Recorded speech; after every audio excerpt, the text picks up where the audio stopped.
Shalom jemaat Tuhan, senang sekali kita bisa berjumpa lagi dalam acara Light of Revival, renungan firman Tuhan yang akan menuntun kita di sepanjang hari ini. Mari kita melihat bagian firman Tuhan yang akan kita renungkan di dalam Lukas 2 ayatnya yang ke-46. Sesudah 3 hari mereka menemukan dia dalam bait Allah. Ia sedang duduk di tengah-tengah alim ulama sambil mendengarkan mereka dan mengajukan pertanyaan-pertanyaan kepada mereka. Berkualitaskah momen hidupmu? Kisah ini sudah tidak asing lagi bagi kita. Kisah di mana ketika masa kecil Tuhan Yesus di dunia diceritakan di dalam Alkitab. Yang diceritakan adalah kisah orang tua dari Tuhan Yesus pergi ke Yerusalem untuk merayakan Paskah. Seperti pada umumnya, apalagi merupakan peraturan bagi orang-orang Yahudi, di mana ketika ada perayaan, maka mereka, orang-orang Yahudi dari mana saja, mereka akan berbondong-bondong untuk datang ke Yerusalem untuk merayakan hari raya agama mereka. Sehingga tak heran jika orang tua dari Tuhan Yesus meskipun harus melalui perjalanan yang cukup jauh dan keadaan ekonomi yang tidak mendukung, sekalipun mereka tetap berusaha untuk tetap datang ke Yerusalem. Kemudian ketika perayaan telah selesai, orang tua dari Tuhan Yesus yaitu Maria dan Yusuf, mereka pun berbalik pulang ke Nazaret, tempat tinggal mereka, dan ternyata Tuhan Yesus tidak bersama-sama dengan mereka. Tuhan Yesus berada di bait Allah. Ketika ditemukan di bait Allah, ia sedang bersama-sama dengan alim ulama. Lalu, apakah yang dilakukan oleh Tuhan Yesus? Mari kita renungkan bersama. Seperti yang dikatakan dalam Lukas 2 ayat yang ke-46 yang kita baca tadi, bahwa sesudah 3 hari, akhirnya mereka menemukan Yesus di dalam bait Allah. Bisa dibilang perjalanan yang cukup jauh yang telah dilakukan oleh Maria dan Yusuf, sehingga baru hari ketiga mereka menemukan Yesus. Dan Yesus melakukan hal yang tidak pada umumnya anak-anak seperti ia lakukan. Ia sedang bersama alim ulama, sedang mendengar dan mengajukan pertanyaan-pertanyaan kepada para alim ulama itu.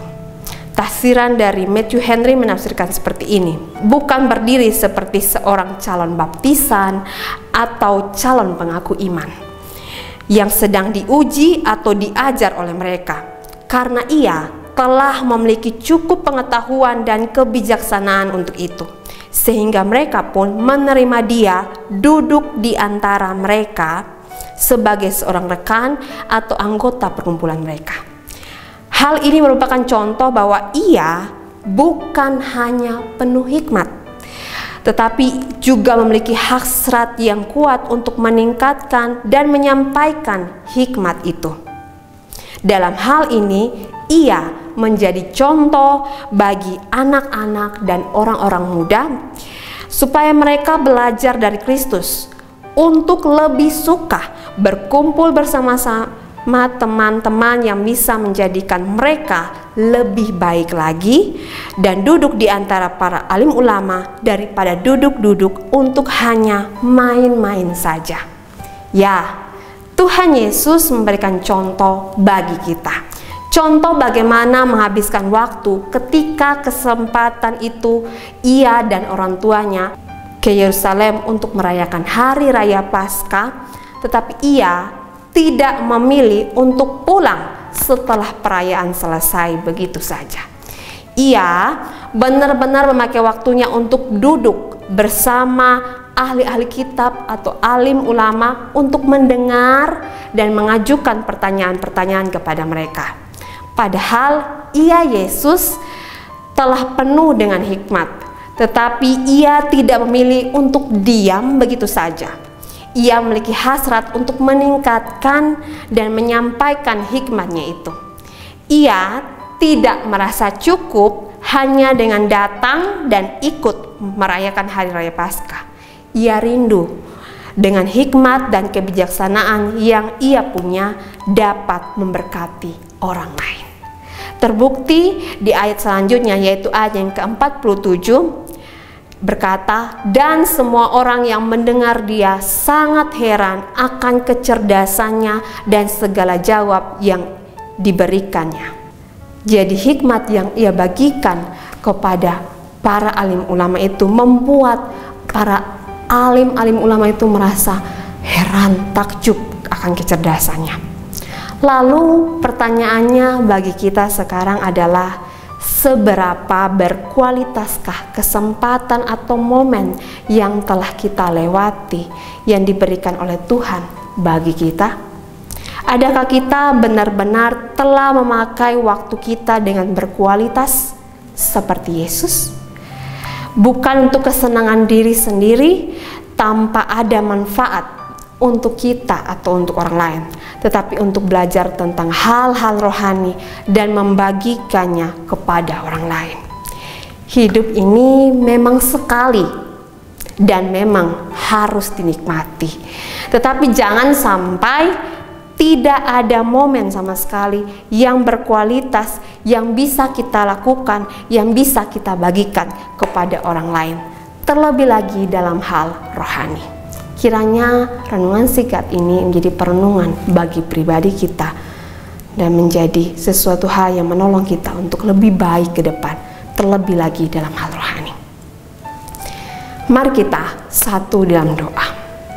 Ya Tuhan Yesus, kami datang kepadamu Tuhan, kami mengucap syukur untuk renungan singkat yang kami renungkan bersama-sama.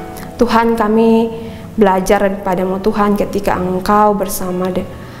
Engkau di dunia dan diberikan waktu bersama-sama dengan orang-orang di dunia, Engkau sungguh menghabiskan waktu dengan begitu baik, dengan begitu berkualitas. Engkau membagikan hikmat-Mu kepada orang-orang yang membutuhkan, dan biarlah itu menjadi pelajaran bagi kami agar kami sungguh-sungguh memakai waktu kami dengan berkualitas, momen hidup kami dengan berkualitas, dengan apa yang kami punya kami bagikan kepada orang lain, dan apa yang belum kami punya kami gali, sehingga itu semua sungguh mempermuliakan nama Tuhan.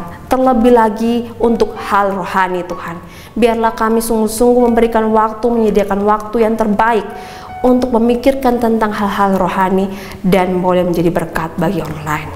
Ampuni kami Tuhan jika sampai dengan saat ini kami menghabiskan waktu kami dengan begitu rupa dan sia-sia Tuhan.